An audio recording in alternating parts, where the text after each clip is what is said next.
deceptive, manipulative. He's also a former social worker and a political campaign activist.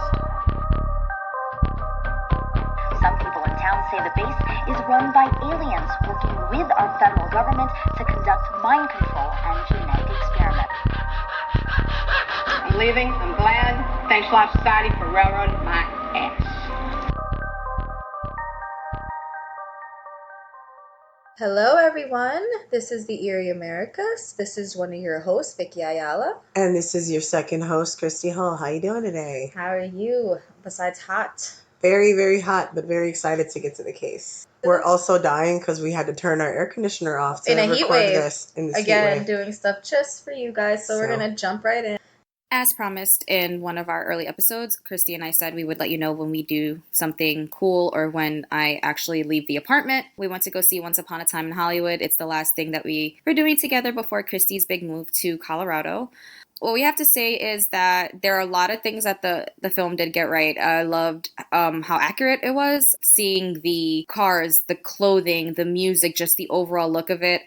Got the time frame down packed. It was great. It really showed the hippie movement, the hitchhiking, the everything that you know from that time. Leonardo DiCaprio was great, which normally I'm not a big fan because I think he's an over actor. Please don't kill me. I know everyone loves him, but he was actually really, really great in this movie. Brad Pitt was great in this movie.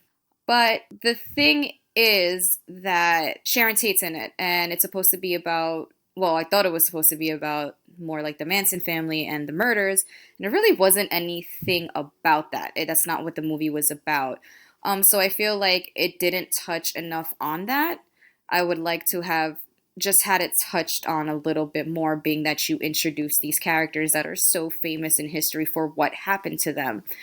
And, you know, there's a whole generation of people who might not know what happened, and, you know, we have who just take certain things for what they are, maybe may not research it and may not understand that that's not what really happened. And I know that Tarantino normally goes back and forth between reality and fiction, but there's a difference between like going back and forth and just completely altering history.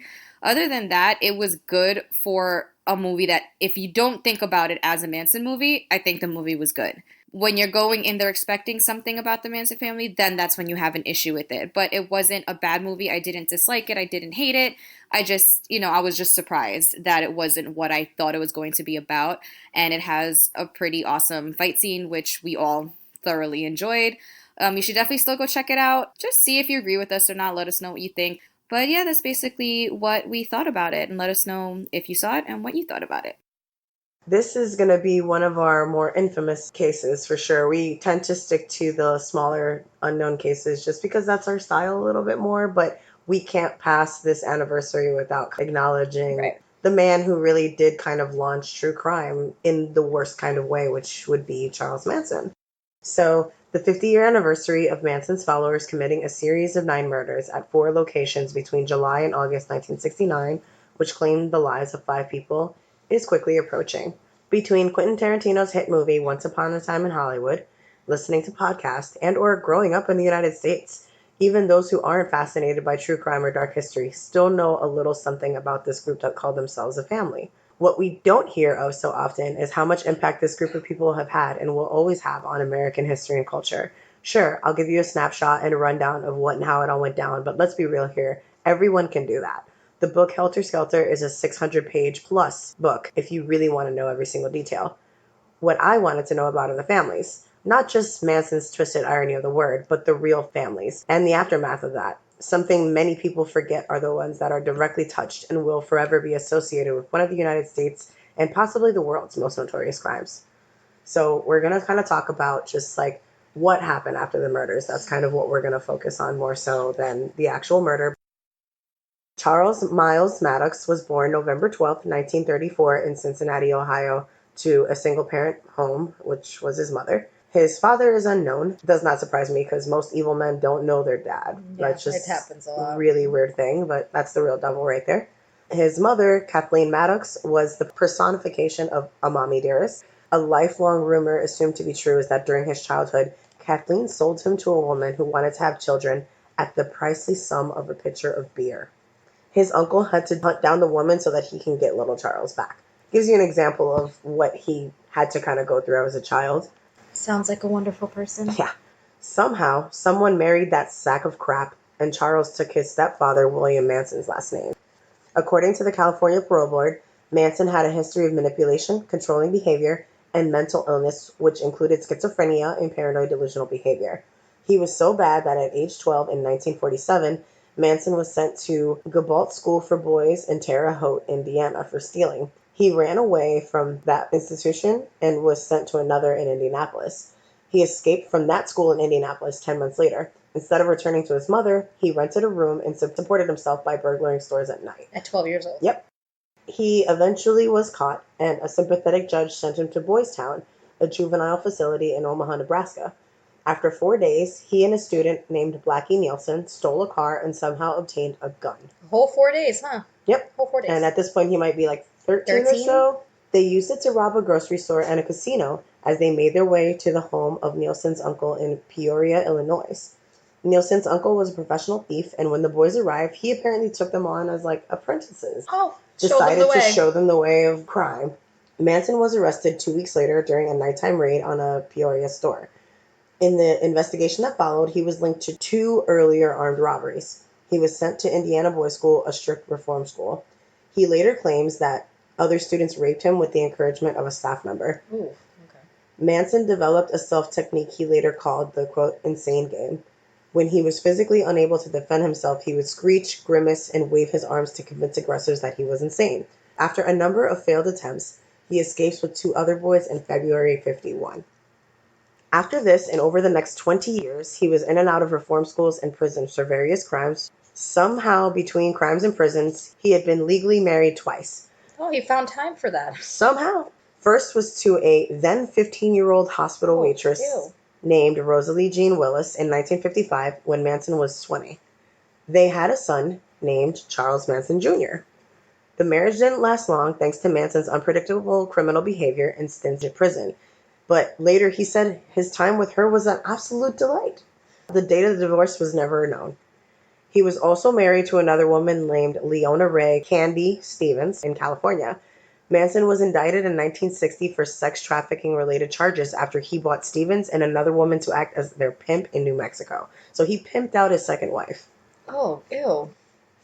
After he was ultimately re-imprisoned for a separate probation violation, Leona was granted divorce in 1963, but she claims she gave birth to his child named Charles Luther Manson.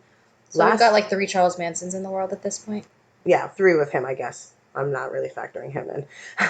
Lastly, Manson had 1 more son out of wedlock, named Valentine Michael Manson. Manson is released from prison on March 21st, 1967. After his release, he moves to San Francisco and decides to become a rock star. Why not? What else would you do, I suppose, after all this? Shortly after moving, Manson meets a man named Gary Hinman, a music teacher who introduces him to Dennis Wilson's of the Beach Boys. The Beach Boys at this point was like One Direction 5 years ago, the Jonas Brothers, the Beatles, Super famous. They were huge. Just to give people a concept out there who may not know who the Beach Boys in fact were. Due to his cool new status and Beatle-esque sound, Manson attracts a group of followers. The group moves to Spahn Ranch, a rundown former movie set outside of Chatsworth, California. Dennis from the Beach Boys introduces Manson to record producer Terry Melcher.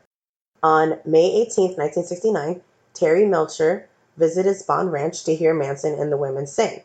Melcher arranged for a following visit not long thereafter, during which he bought a friend who possessed a mobile recording unit, but Melcher did not, in fact, record it. At the time, they kind of had like what I guess you would recall like a recording device, but they didn't utilize it. By June, Manson was telling the family that they have to show black people how to start a helter-skelter. His followers, mostly young women from good backgrounds who were part of the hippie movement, were supplied large amounts of drugs, mainly LSD, and Manson's batshit crazy ideas. Manson persuaded his followers that helter-skelter was coming, in which there would be a race war that would elevate him as the world leader. He adopted a rambling, incoherent, apocalyptic worldview that was completely captivating for his followers. So these are all normal teenage to early 20s females who kind of meet this charming man who just basically is like a Pied Piper and takes them Right, out to and just takes them out to a talks them ranch, into has stuff. them do these sexual orgies and sex with him, and bring out their families and say they're all together. And he takes advantage of this hippie movement that's going on at the time, because the hippie movement in itself wasn't strictly about this, but he Right. took advantage of the little bit of the truth to some of what they were spewing and used it for his own gain, essentially.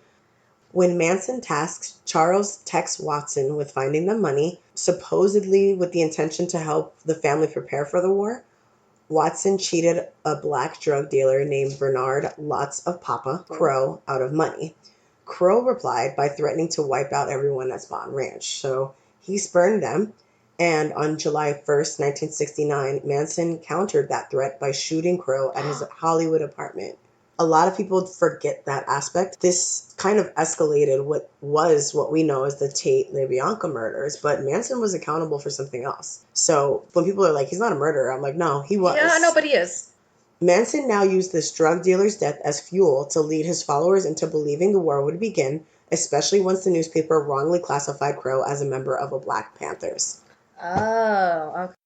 So it's all kind of coming together. Mind you, I don't sympathize with any of the murderers, but you also have to understand the mind frame of the murderers. They're young, they're susceptible.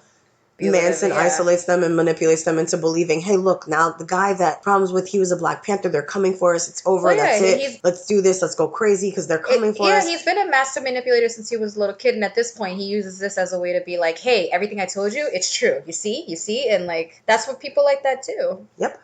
Subsequently, after first showing interest in Manson's music, Terry Melcher declines to work with Manson because, as he later testified, he, quote, wasn't impressed enough to make a record, end quote. But if you've listened to Charles Manson's music, you'll see why. Yeah. Melcher later moves out of his home on Cielo Drive, and the house is then rented to film director Roman Polanski and his wife, actress Sharon Tate. The first murder of the Manson family, all of them included, not including Charlie Boy himself, was someone the Manson family actually considered a friend. Gary Hinman was a talented musician who worked at a music shop and taught the bagpipes, drums, piano, and trombone. That was a music teacher, right? That he met with her. Oh. Already a busy man, Gary also somehow managed to establish a mescaline factory in his basement. Oh, shit. So guessing he also supplied the Manson followers with LSD. Right, probably. You know, he's also a drug dealer. So, you know, you have like this hippie, fits in with the whole crowd, you know, even if he's not really a follower. He was considered by close friends that didn't kill him to be a truly kind-hearted guy. He got into Buddhism and had an open-door policy. Any friends who found themselves in a transient situation would be welcomed into his home to stay for however long they needed. It's easy to judge somebody to say, hey, he sold drugs, he welcomed people into his house. But that wasn't all there was to him. You know, there was more to it than that. On July 25th, 1969, Manson ordered Bobby Beausoleil and member Bruce Davis to go over to Gary's with the intention of scaring him out of $20,000 Manson believed he had on him. I don't know why he came up with that number. But he just was convinced that he had this money. Beausoleil was with other future infamous family members, Susan Atkins and Mary Bruner, who were rumored to have had sex with Gary. And they show up and, you know, he probably thinks this is cool. I know these people. Yeah, maybe they're going to have an orgy. Sex, drugs, rock and roll. You know, like that's kind of the lifestyle at this point, you know. So I'm sure he opened the door willingly with that coming. Manson claimed to Gary that they wanted their money back for some bad LSD plus interest. The reality is they were probably so doped up. How could they tell if it was good or bad? I just think it was a bullshit excuse to get inside and rob him, basically. Manson sliced Gary's ear when he denied having money hidden, but then walked out and left the group finish the torturing and murder job. Because he didn't even do his own work at this point? Yep. Political Piggy was written in Gary's blood across the wall. They walked out of his house with $20. He got killed over $20. Killing Gary Hinman set off the spree that would change the families from weirdo free-loving to mass murderers. On August 8th into the 9th in 1969, at Manson's command, a small group of his most ardent followers brutally murdered 5 people at the Benedict Canyon home of Polanski near Hollywood. It is assumed he had his followers go there to actually kill Terry Melcher, not knowing he had sold the house to Polanski and his pregnant wife. As far as he knew, Terry was there. So I think deep down his motivation was anger. It wasn't to, you know, go with the intention to kill other famous people. The killers were told to kill everyone in the house, and that's what they did.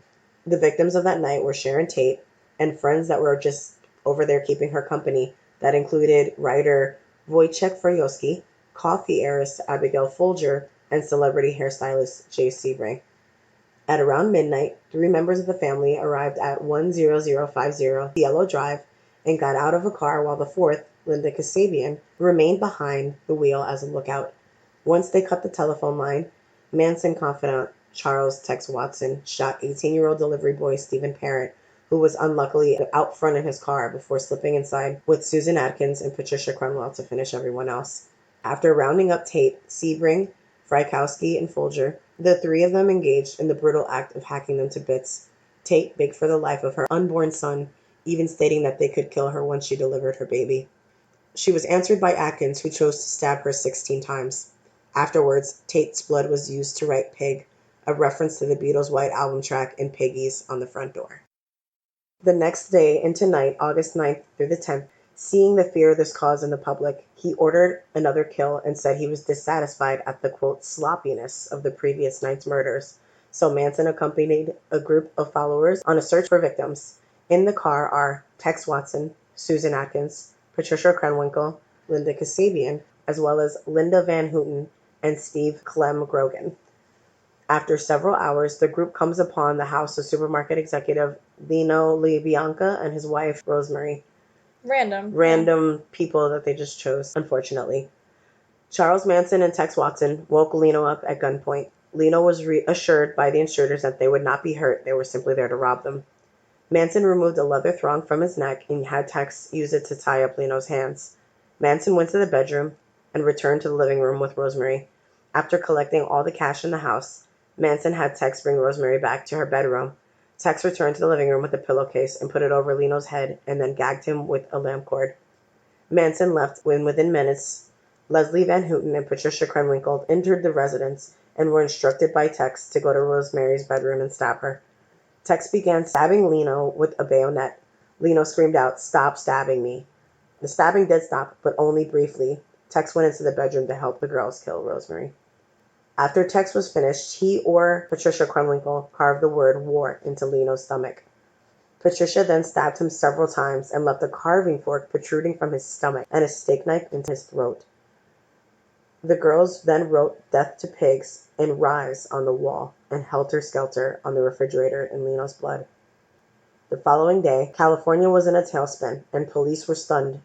On August 12, 1969, the LAPD told the press what we now know was prematurely, had ruled out any connection between the Tate and LaBianca homicides. So that was fuck up number 1 right there. Just immediately dismissing the two being linked. On August 16th, the sheriff's office raided Spawn Ranch and arrested Manson and 25 others as suspects in a, quote, major auto theft ring that had been stealing Volkswagen Beetles and converting them into dune buggies. So they were arrested for something completely unrelated to these murders. Weapons were seized, but because the warrant had been misstated, the group was released a few days later. They had them in jail and they didn't even know it. Holy shit. So, how did they actually get caught? Sheer luck or folly, depending on who you ask. Still working separately from the Tate team, the LaBianca team checked with the sheriff's office in mid-October about possible similar crimes. Then they learned of the death of Gary Hinman.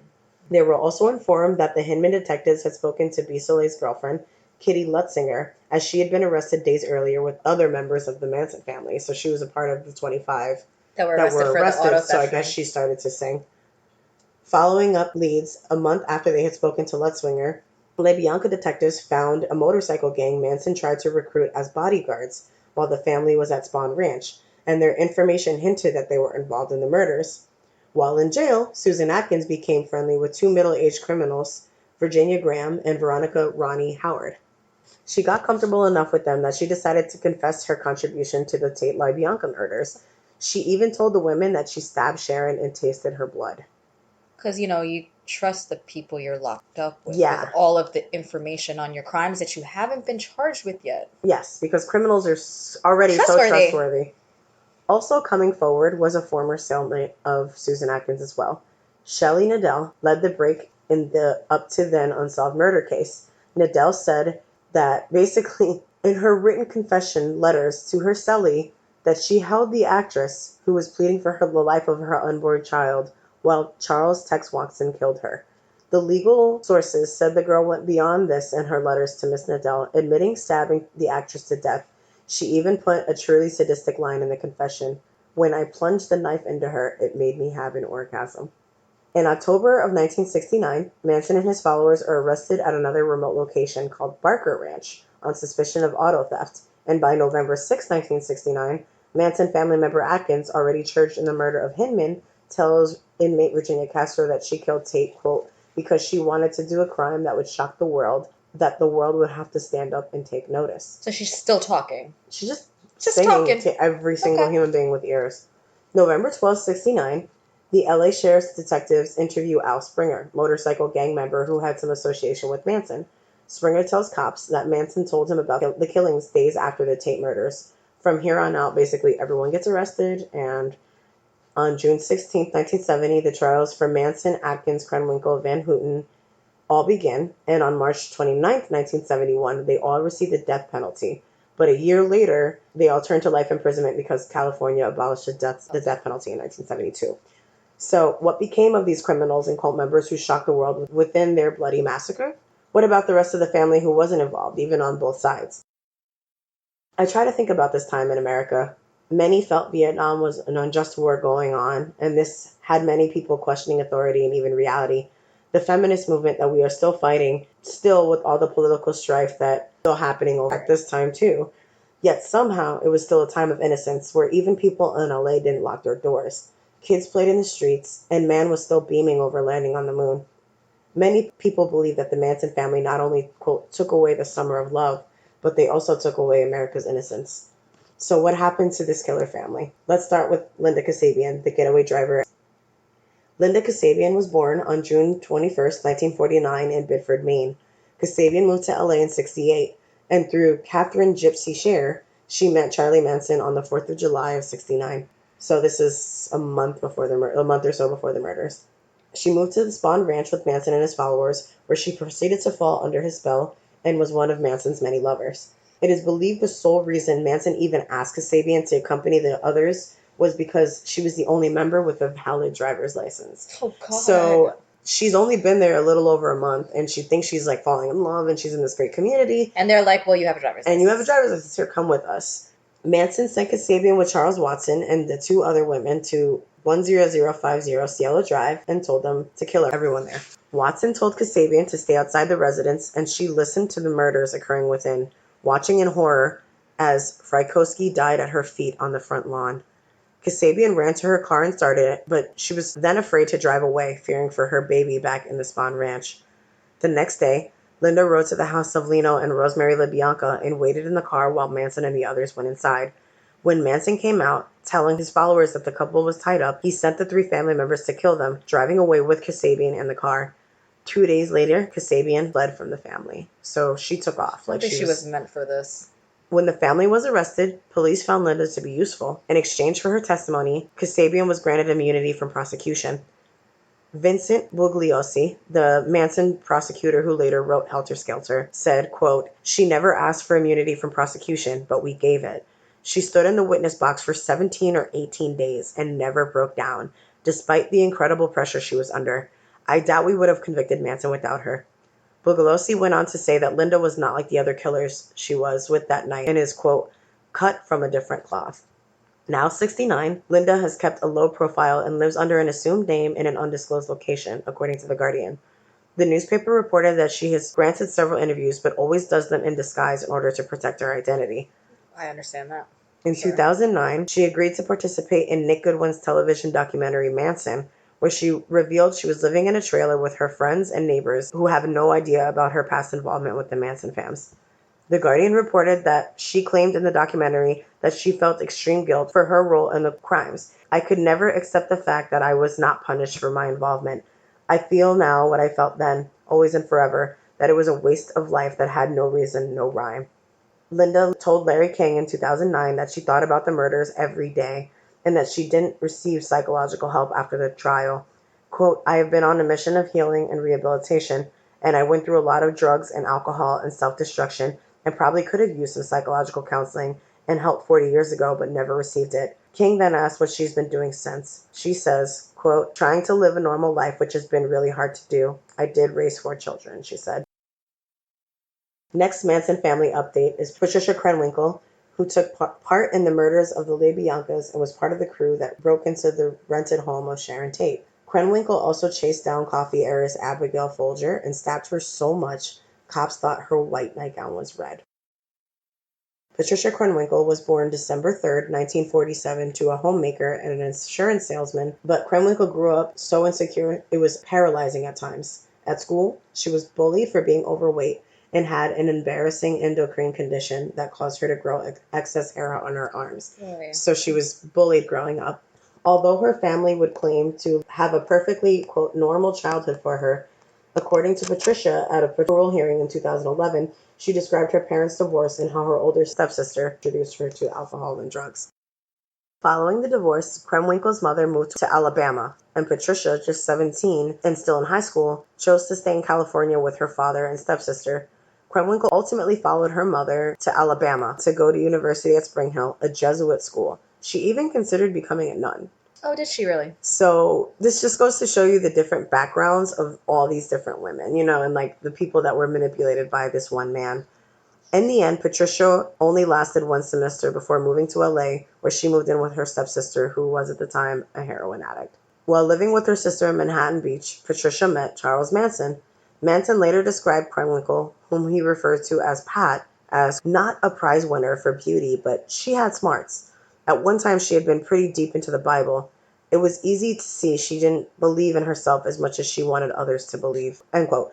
So, it goes to show you right there that, He knew that she was easily manipulated. He targeted profiled it, her yeah. in 2 seconds, right away. He knew Could tell he was smart. exactly, yeah. He could Sees target it. her, yeah. It's insane. From her perspective, Patricia saw Manson as an escape from her dead-end job and her sister's addiction.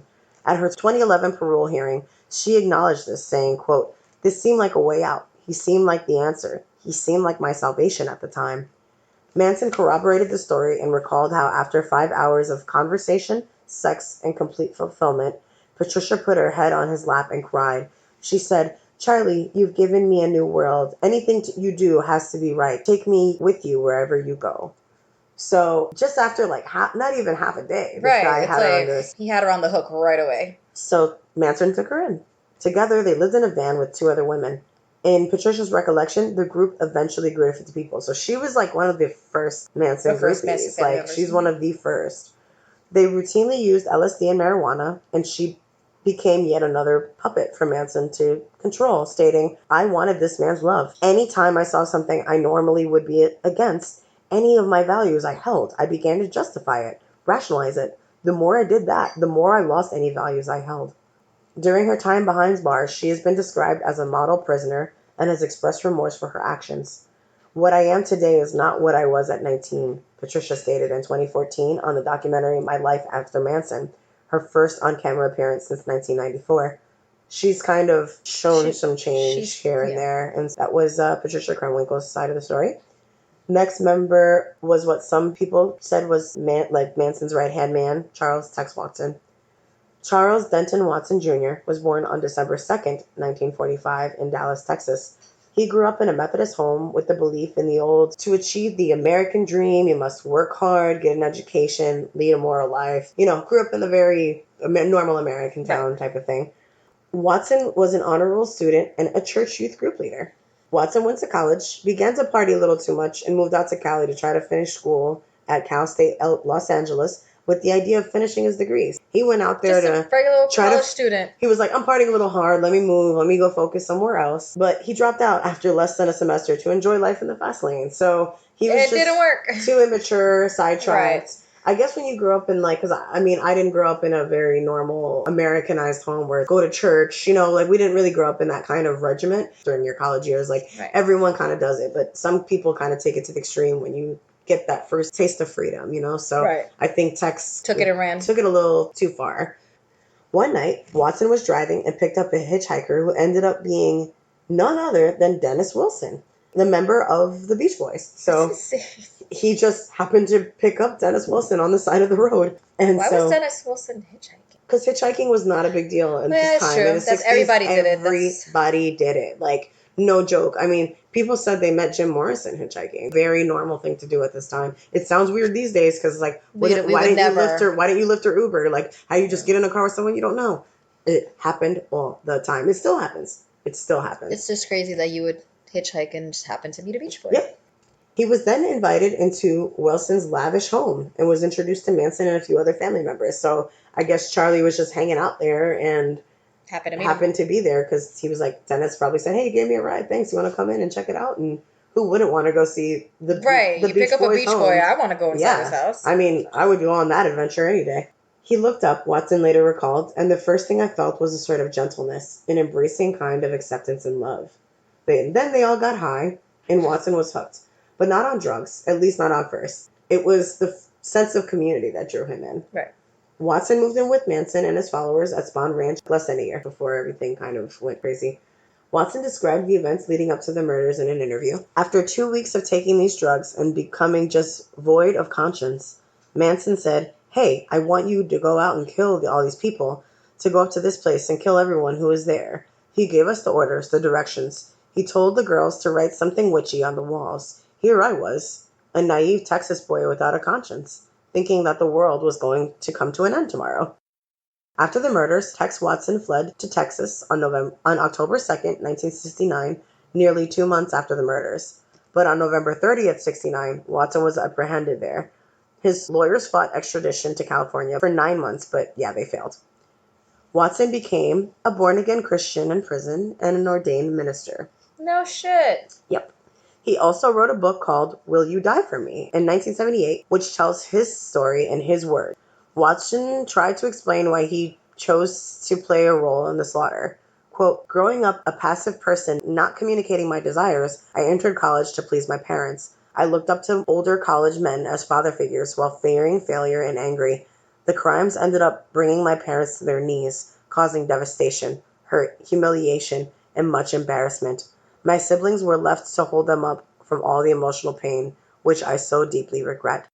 He claims to feel remorse for the crimes he committed and the lives he ended 50 years ago. Quote, I hate what I've done. I hate having to be the person that had committed a crime that's so hideous. I hate that. End quote. The prisoner married and had 4 kids before California banned conjugal visits. So this human was able to father 4 children while in prison.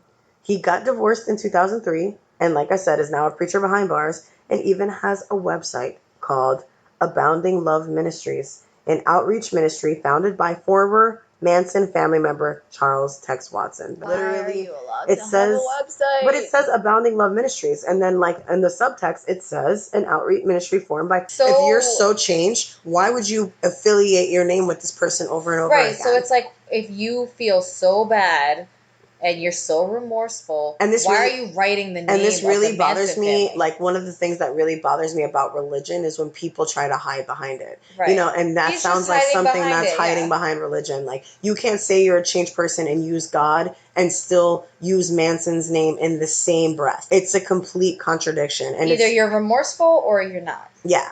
On October 17th, 2016, Watson's request for the parole denied for the 17th time since his conviction.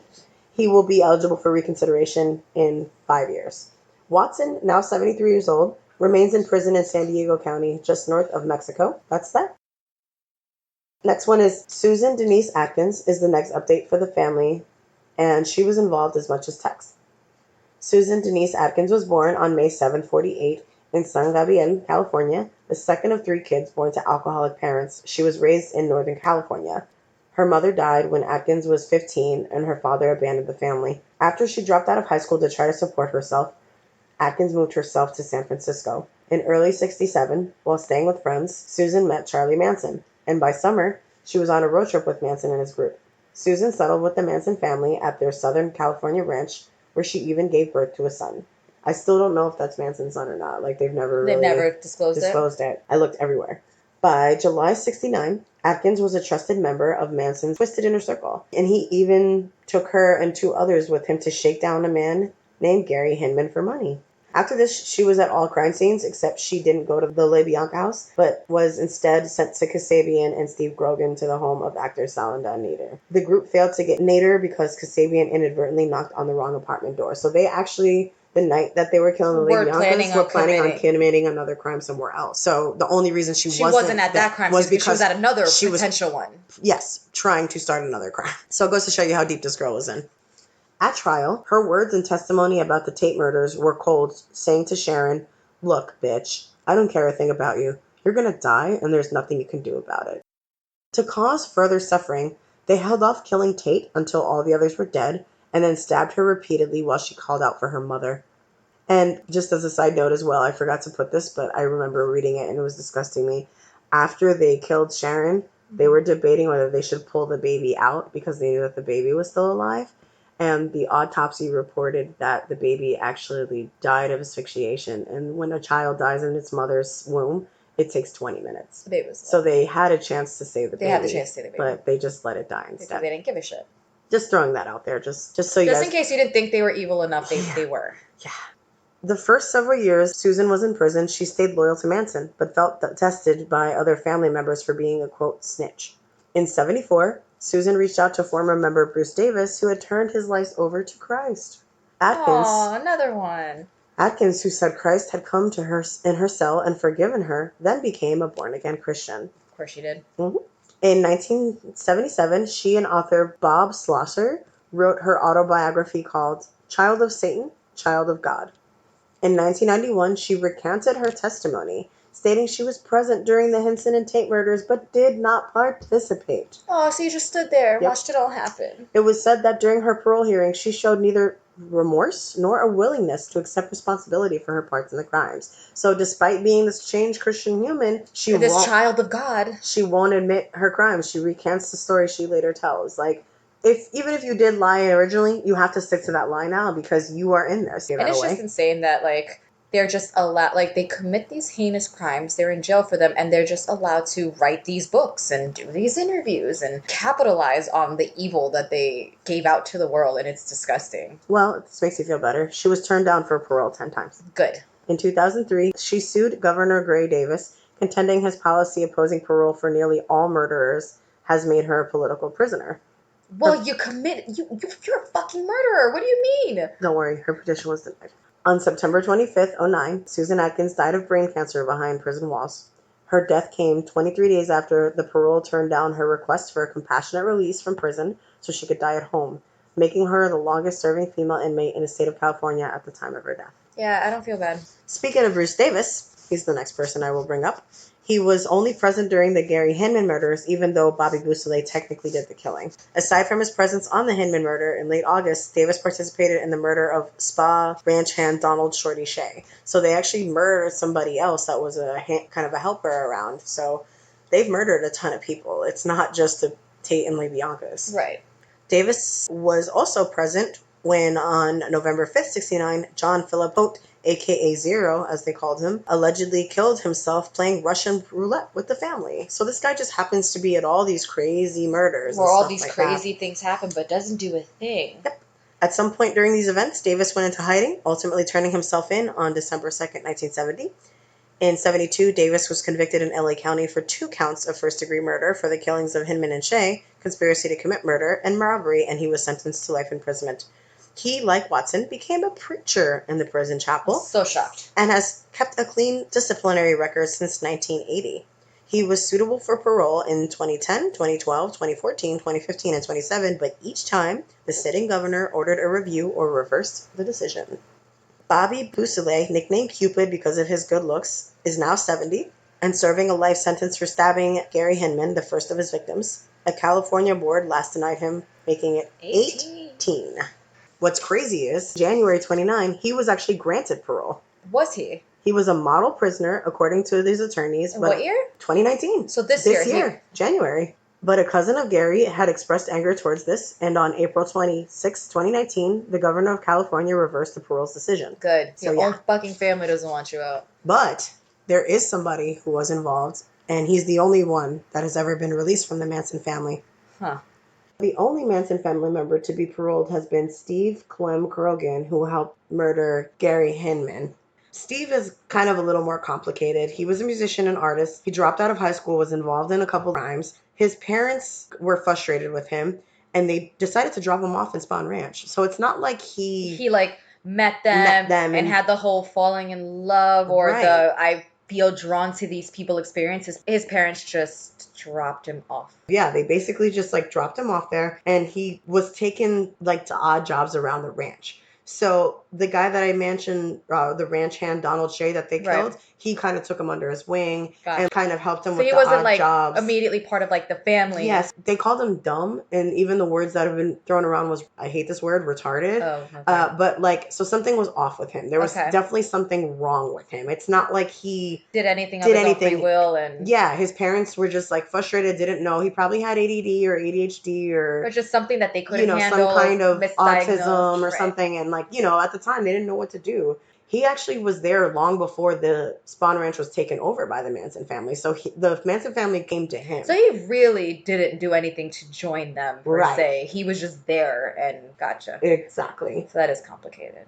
In 1969, he had 90 days observation in a state mental hospital because he exposed himself to kids. He returned to the ranch a few days after. And then on August 10th, he rode with members of the Manson family, and they went to Leno and LaBianca's house. But Grogan, Manson, Susan, and Linda continued to Venice Beach, where Manson sent them to that guy Nadir's house, but who, remember, they knocked on the wrong door and ended up not doing it. So, like, he was involved, but you got to remember, this guy doesn't have the right mental state of mind. Like, he's, like, there's something off with him. We don't know what it is exactly. Maybe just low IQ, autism, who knows? Grogan later helped Manson, Watson, and Bruce Davis kill Spawn Ranch hand Donald Shorty Shea. So he even helped the guy that kind of helped him. He even helped murder him. Later on in 1971, Judge James Colt stated that, quote, Grogan was too stupid or too hopped up on drugs to decide anything on his own, and it really was Manson who decided who lived and died and reduced Grogan's sentence to life in prison. I can't believe, like, in a court document, he literally said someone was too stupid. Yep. So Grogan later assisted authorities and drew a map to where Shea's body was buried. In prison, he was ahead of the prison programs that deterred juveniles from a life of crime and kept away from fellow inmate Manson. So he was locked up with Manson and still stayed away from him. Like, that's how terrified he was. So maybe he might have been one of the only ones who actually felt, besides, I think, one other person, like, actually felt remorse for this shit. Right. And this person was like, it was kind of thrust upon him. It wasn't like he wasn't like manipulated the same way the other people were. Because I feel like if he was manipulated the same way some of these other people were and he was locked up with Manson, he would have followed him around the jail. Grogan was actually released on parole from prison in 1985. And no one really knows where he is. So he's kept a low profile since. Maybe that's basically a good thing, the only person that has gotten I feel like it's a good thing he has a low profile, because I feel like if he had made himself known, that would have showed that he is still kind of reveling in it. And the fact that he's just kept to himself is probably a sign that he's really trying to move on from that life. But he's definitely different. He wasn't like the others. He wasn't like this young person who was like looking for love and like stumbled upon Manson and was like, this is great and I'm going to follow him. He was just kind of there. I don't think he could even make the decision. Got on the drugs, got on the same bandwagon with the rest of them, and already was, dim-witted or whatever, however you want to phrase it. I'm sure there's something actually medically wrong, but, of course, that's the way people... Just stupidity. Or psychologically wrong, whatever. But so the final Manson murder update will be Leslie Van Houten. I know there's a few more that I could do, but this would literally just be update after update. So these are like the key people that I've been able to find. Leslie Van Houten was born in Altadena, California on August 23rd, 1949, to a happy middle-class family. She was outgoing and athletic in her youth, and in high school she became homecoming princess. But during that same time, she began experimenting with drugs like marijuana, hashish, I was just about to say, I'm like, how does homecoming princess turn into this person? Right. So she started experimenting, and she took them on more progressively on a more regular basis. Gotcha. At some point, she also ran away really briefly with her boyfriend to the Haight-Ashbury neighborhood of San Francisco, the hub of counterculture at that time. So she's already kind of getting rebellious. Wants to do drugs, she's already, like falling into the counterculture movement, essentially. In the summer of 1968, Van Houten met Bobby Beausoleil and Catherine Gypsy Cher and began traveling with them. Soon after that, Cher began telling Van Houten about a man named Charles Manson, whom she described as Christ-like and having the answers to all of the questions. Probably because he posed the questions and then answered them himself. Like they all do. By the fall of that year, 19-year-old Van Houten, the youngest of the family, and the others were living with Manson at the Spawn Ranch on the outskirts of LA County. Less than a year later, Leslie stalked into the home of Lena and Rosemary LaBianca and participated in Rosemary's murder, stabbing her approximately 16 times. Jesus fucking Christ. Leslie was found guilty of murder and sentenced to death before her sentence was automatically commuted to life in prison. On September 6, 2017, 68-year-old Van Houten appeared before a parole panel for the 21st time. Jesus, that's more than everybody else. To quote, "To tell you the truth, the older I get, the harder it is to deal with all of this, to know what I did, how it happened." Despite positive recommendations for the panel, Leslie's parole has been denied by every governor, even as recent as June 2019, totaling 22 denials. Jesus. So they will not let her out. You don't get to stab someone 16 times and then say you're remorseful and you get out of jail. You face the consequences to And your I actions. absolutely agree with that. But I also think that, and I'm not trying to make excuses here at all, but I think if there's anything we have to understand is we've listened to the histories of all these different people. They all come from different backgrounds. And a friend of mine who was kind of making fun of a cult actually last night when we were together, he said it perfectly, lost rich kids. And like, I think that's kind of what it boils down to. But at this time, you didn't have to be rich. You could just be lost. just be lost. Every single one all of these kids are lost. Like, these are lost if it's children. not because of their family, it's because they're experimenting and they're just looking to find themselves. They're looking for something, and they were really just lost. They found a handsome Pied Piper that took them out into a desert, and supplied made them with feel drugs, great, and told them all these things, and you know. And I'm not trying to say, of course, every human being is responsible for their actions. I'm not trying to say that at all. But I'm just trying to get people to understand that this is more of a cult than we ever thought. This is when this all happened. I think what shocked America the most was simply that these were people that looked like their kids. You know what I mean? They were young. They would look like they came from them. They came from middle class families. Most of them came from California. So these are like local kids. You know, like, and they just look like any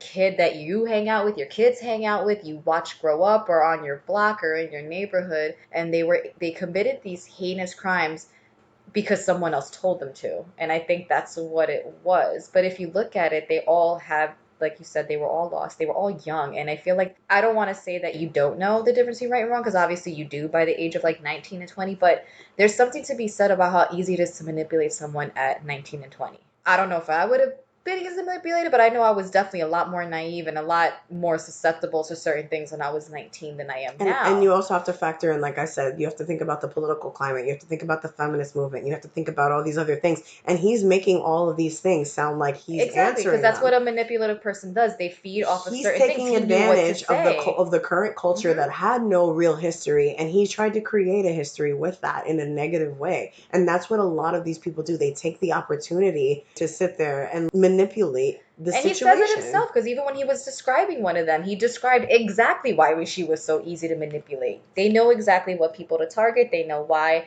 It's, like you said, people who were lost, people who were young, and he knew exactly what to say and what to draw them in. And we also, like I said, have to factor in how young they were, because all of them are regretting these things in their 60s and 70s. And it's like, you know, if you were older, maybe you wouldn't have followed this man into all this shit that he got you into. But at 19 years old, I'm not going to say it's not their fault, but it's like, it's hard. It's hard to picture that at 19 years old, they made this huge fucking decision that just for the rest of their long life, they have to be in prison. And the fact that they changed so much of history. Like, the hippie movement stopped. Like, I wonder, like, because it was tainted. It was over. It wasn't supposed to be that. Imagine had this never had happened. What would the world look like today? Who knows how they changed history? We'll never know that. And speaking of changing history, let's talk about a good old Charlie boy, just in case people don't really know what happened. Right, because we've been focusing on other people, and he's the reason behind it. So the monster behind it is who is important. As the ringleader of the chaos, good old Charlie boy, during the trial, released an album titled Lie in an effort to raise money for his defense. He reveled in the media attention, and during court proceedings, he turned up with an X carved into his forehead that he later turned into a swastika. And the following days, the girls showed up with X's on their foreheads too, which many of them still have slight scars from. And just shows you how manipulation works. Throughout the trial, the killer often giggled and exchanged grimaces with his followers, showing no remorse for his crimes. On January 25th, 71, Manson was convicted of first-degree murder for directing the deaths of the Tate LaBianca victims. Interesting fact, in 74, Manson stated his religion was Scientology and said he was a Scientologist after studying the religion while imprisoned. Manson even completed 150 hours of auditing before he declared Scientology, quote, too crazy. Which, fun fact is, that's my favorite Manson fact that I love to tell to like everybody that I meet, because I fucking think that shit is hilarious that Manson told you that your religion is too fucking crazy. In 2013, a 25-year-old pen pal, Afton Elaine Burton, who he named, or she says, I don't know who, but I think he named her Star, told Rolling Stone magazine that she considers Manson her husband. The imprisoned cult leader said that Star's story is, quote, garbage, and that she began sending him letters when she was in high school. So at first he kind of denied the relationship. November 18, 2014, CNN confirmed that Manson and Starr had in fact obtained a marriage license, but the wedding was called off months later and the certificate expired. A long rumor was reported that his precious Starr and her friend Craig Hammond planned to lay out Manson's remains in a glass crypt and have this bizarre California versions of Lennon's tombs that would draw huge crowds and make big money. Yo, the manipulator was manipulated. I almost wish that had happened. I wish too. For the karma motherfucking aspect, but at the same time, I wouldn't want people being able to go and like praise his. Because then it's like in death he got exactly what he wanted, and which like, is the constant attention. So it's kind of good it didn't happen, but I'm glad that I hope that hurt his heart. I hope that hurt. I did. I hope that he was really like it really hit him out of left field. Like, oh my god, I really do. Charles Miles Manson died of a natural cause on Sunday, November 20th, 2017, at a hospital in Kern County, the California Department of Corrections said in a statement. He had been in custody more than 40 years. There are those obvious victims of Manson's murderous rage, like the ones he did kill, but there are so many others that are overlooked. Despite your or my position for the victim's family, there may have been mixed bags when it comes to what they consider justice. So here's what happened to some of the family members once their world changed forever. Obviously, I couldn't find everything. Not every family member has come forward. But... Right. So let's start with Roman Polanski. Roman Polanski was over in London during the murders. He had spoken to Sharon that afternoon of August 8th, 1969, and decided that since he wasn't getting anything accomplished on set and he wasn't having a good trip, he was going to come home. Sharon was exhausted playing host, and she wanted him to come back herself. So they kind of agreed that, he would come back. Home. Plus, it didn't help that the unusual heat wave had gripped the LA area and other parts of the US, and she was tired and cranky. Like, we're hot right now, and she's hella pregnant. I can't even imagine. One of my best friends is pregnant, and it's hella hot here. I see her annoyance on her face, just the fact that she can't breathe. So I can imagine your husband being away when you're that pregnant. I would have been like, you need to come home right now. Right. So Roman said he was flying home that day, but there was a problem since the embassy was closed for the weekend and he couldn't obtain his passport. So he could have been home. When the call came home in that Sharon had been murdered along with her friends, Roman lost it. He started pounding the walls with his fist and head as he repeatedly cried out, "Did she know how much I loved her? Did she know how much I loved her?" It was so bad, he was administered a sedative. An emergency call was made to the embassy and an emergency visa was issued. Roman was so sedated that he was basically a functioning zombie. He was so distraught that he barely had any involvement in Sharon's funeral. He did, however, find the strength to choose a name for his unborn son, Paul Richard Polanski, which was the combination of Sharon's father's first name and Roman's father's first name. Colonel Paul Tate spent the night before the funeral beside his daughter's casket.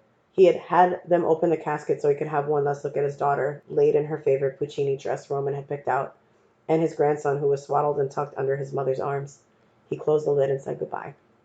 Many people would later criticize Polanski for allowing photos to be taken of the home with the word pig still clearly visible, a word written in Sharon's blood for a magazine. We'll definitely post that one. I have. Absolutely, we'll post it. Sharon and Richard were buried together at Holy Cross Cemetery. As mothers and sisters would grieve and possibly hide away from the horrific public, the Tate family took their daughter's and sister's death and have been instrumental in many criminal reforms throughout California and the United States.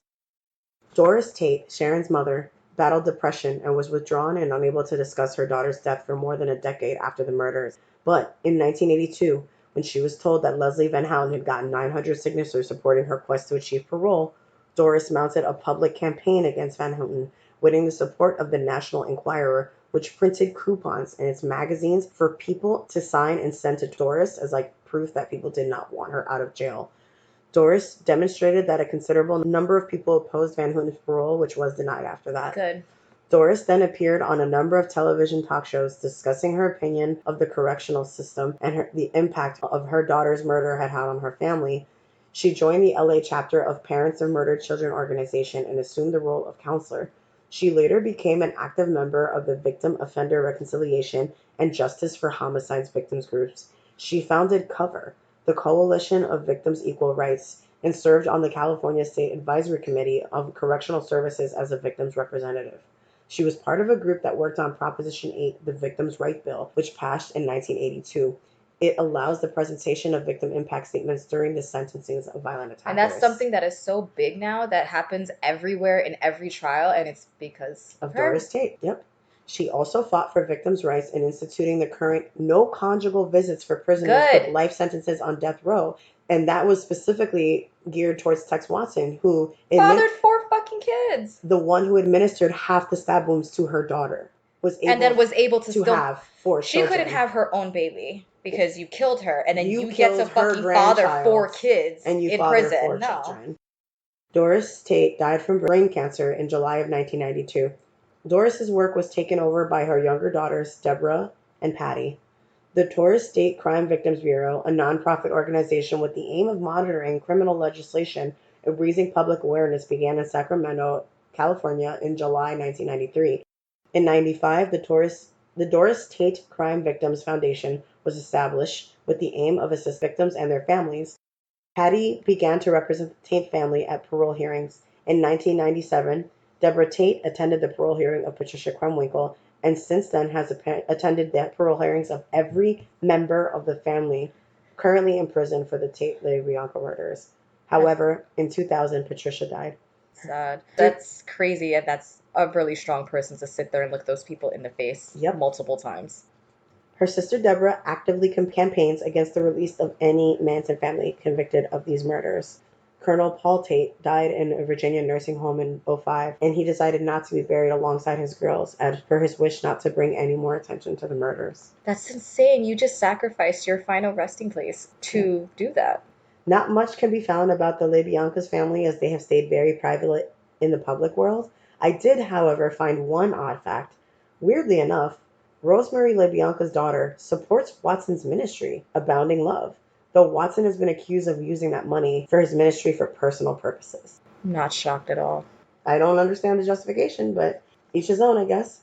So, as I mentioned before, as of April 2019, Bobby Beausoleil almost got paroled, and he was the one that stabbed Gary Hinman. The cousin's name was Kay Martley, and she's the one that expressed herself enough to the parole about the pain still resonating in the family, and the Beausoleil bastard was denied parole. But yeah, because people forget that, these people committed horrible crimes, but they have families also, and their families also have to face what their family member did. 100%, you're right. She said, "He murdered my cousin, and it was gruesome. 3 days they kept him and tortured him. All of this just comes back even after 47 years. So I know we all think of the direct descendants of the victims, but I thought it would be interesting to look up Charlie's family. Yeah, I wonder how what became of his kids. You know what I mean? That right, he was had 3, right? He had 3 acknowledged sons. I believe he has more. He definitely has more. I believe he has more. There's not a doubt in my mind. And a ton of people came forward, and then, they would do blood tests, and they weren't. But, I know for a fact he has more. I'm sure just the parents have kept them hidden. So the first one I'll talk about is Charles Manson Jr. He later changed his name to Jay White. So I would change my fucking name, too. Eventually I'll say Jay, so that's what I'm talking about. Charles Manson Jr. was born in 1956, 1 year after his father married Rosalie Jean Willis in Ohio. Not much is known about Charlie Manson Jr.'s personal life, particularly as an adolescent. What's clear, however, is that he never cared for his familiar background. It plagued him so deeply that he eventually changed his name, just as the youngest half-biological brother, Valentine Michael Manson, would. For inspiration, he looked no further than his stepfather, Jack White. No, not the one you're thinking of. Aw. Who his mother married while Charles Manson was serving prison time. His stepfather, meanwhile, fathered 2 more sons, Jesse J. and Jed White, with his mom. Despite all the changes, his father's choices haunted him. Jay White committed suicide on June 29, 1993, leaving behind a young son, who would eventually come forward and say he is lifting, quote, the Manson family curse. The motivation was never clear, though a combination of distress over who his father was and a need to distance himself from his own son to protect him is largely thought to be the foundation. Jay White's son, Jason Freeman wished his father had stayed strong and let go of his past. He now kickboxes and tries to set an example for those with terrible parents. In 1959, Manson married his second of two wives, Leona Ray Candy Stevens, and they had Charles Luther Manson. Though Manson's second son would be in his 50s today, little is known about him, and he has understandably changed his name and stayed out of the spotlight entirely. Like, He wants nothing to do with them. nothing to do with it at all. Mary Brunner is another one of Manson's followers. She's one I didn't cover because basically with Brunner's case, it was crazy. She was at the Hinman case, but she didn't do anything technically, so she kind of got away with it because even they admitted she didn't do much. But then later on, she robbed a place and went to prison anyway. So she had a son with him, and his name was what I mentioned before, Valentine Michael Manson. But when he got older, he changed his name to Michael Brunner. He grew up in his mother's hometown of Eau Claire, Wisconsin. In 1993, he did a news interview, and Michael says he was too young to remember his years with the Manson family and feels zero connection to his biological father. A friend says he never reads letters Manson sent him over the years. So Manson tried to reach out to him, and he didn't even read that. I don't know if I he read that didn't read either. him at all. Of his mother, Michael Brunner says, quote, "She was always my sister, but now she's just my kid's grandma." As stated by the Vox, the Manson family murders helped plunge the cultural ethos of the following decade into sustained psychosexual anxiety. Manson's followers were largely middle-class white women who'd all but been stripped of their original identities, while their victims were ostensibly untouchable members of Hollywood's elite upper class.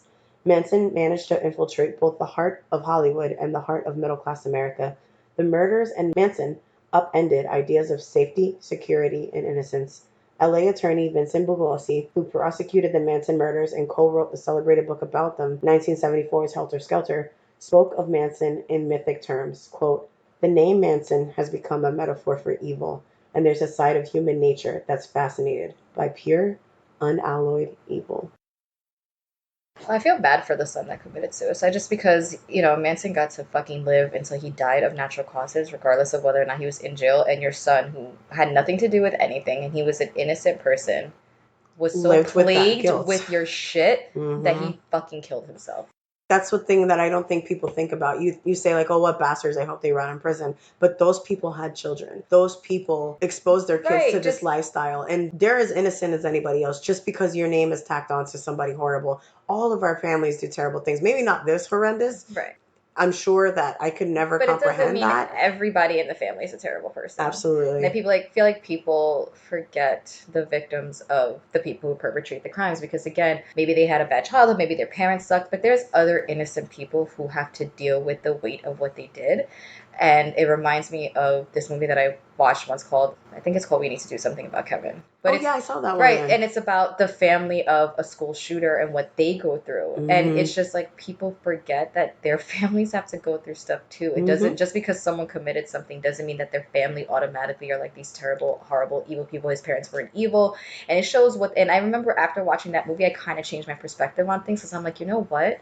I've never thought of it before. Never think of the other side of it. And that family went through hell because their son they gave birth to a psychopath and he fucking shot up a school and the family had to pay for it and nobody sympathizes with them. And then they're torn between loving their family member or not loving their family member and being attributed to the crime. And I think that's what happened with his son. And that's what happened with all of these families. Yeah. There's Patricia Krenwinkel's family, there's Leslie Van Houten's family, there's Mary Brenner's family and her children and their grandkids. And we think so largely. We think this impacted America, this changed the United States, this changed the world. But more simply, it changes families. their families, their dynamics, their friends. People knew these people. We forget. It's so easy to just say, throw them in prison, lock them up, and don't ever think about them. But at the same time, then you hear about Doris Tate and the pain she went through, and Roman, and all these people that go through all these things, and you're like, who's right here? Where do we divide this? Do we lock them up forever? Do we rehabilitate these people? Do we put 100% of our sympathy in this one family, forget about the rest of them? Yeah, it's such a complicated, dynamic, complex issue. And I don't think on this podcast we'll solve it, of course, but it's just something to think about. And that's what my thought is here. I didn't want to do an episode where we just talked about Charles Manson and Charles and Charlie. Like, he's not what's important here. It's the aftermath.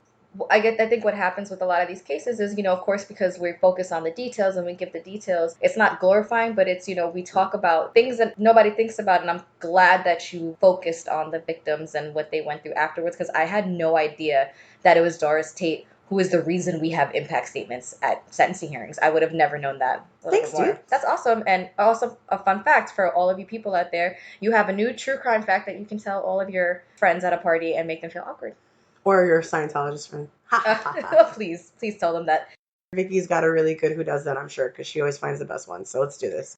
Who does that? Who does that? Who does that? Who does that? I swear on everything that I just now reread. She's basically saying it's Florida. It's from Florida. This is from complex.com. Florida man arrested for allegedly breaking into Wendy's to cook burger and steal safe. A guy broke into Wendy's, promptly hit the girl to craft himself a quick meal, then snagged the safe before ultimately being arrested. Shockingly, this all went down in Florida. I didn't write this. This is the article. The Martin County Sheriff's Office says Patrick Benson utilized either a brick or large rock to smash said Wendy's window after operating hours. Once inside, he's alleged to have made himself a hamburger, enjoyed his late night dinner, and then successfully exited with the safe. Was he drunk? I don't know. Was his alcohol level like 3 times the legal limit? Like, or were you like super something. high and you had like the munchies and then you wanted to take the See, thing? but no, I don't buy that. That's bullshit. I know plenty of people that smoke weed. I know. No. You don't break into something to make a freaking hamburger. That's an absurd I have always absurd paid for munchies. my snacks. No way. But additionally, Benson is alleged to have hit another restaurant, again making off with some free food. So he's just doing this shit. A serial fast food robber. Yes, and Wow. he's also suspected of attempting to break into a gas station. Initially, Martin County authorities were asking for the public's assistance in identifying the man described as a modern-day hamburglar, and a press has been successful at forcing his way into 2 restaurants, cooking himself some dinner, then stealing what he can't consume. The suspect used a brick to smash into a door at Wendy's on Jensen Beach Boulevard. Once in, he started the grill, ate, and left with a safe. He also burglarized a restaurant in downtown Jensen Beach. Benson, 34, now faces charges of burglary, grand theft, and attempted burglary. Like, was your intention more to cook the burger? Like, the burger could have been an afterthought. Like, why wouldn't you get the safe out first, make sure you're out, and then, like, you cook the burger first? That was his main priority. Yeah. Well, you know what? I think you can't rob the safe, sit there with the safe, and then flip the burger. I think that's kind of the reality. Is like the first step is to make sure your stomach is completely full, and then you can go do your job, which is robbing the safe. And then you did it again. Like, you couldn't get full enough at the Wendy's, so you didn't have to do that shit again the next time. This is why Florida, you just give me. There's no rhyme or reason. That is our episode. We thank you guys so much for continuing to listen. Please subscribe, review, email us, follow us on Instagram, Twitter, all the good stuff that we tell you to do every week. And more importantly, Stay weird, Americas. Bye.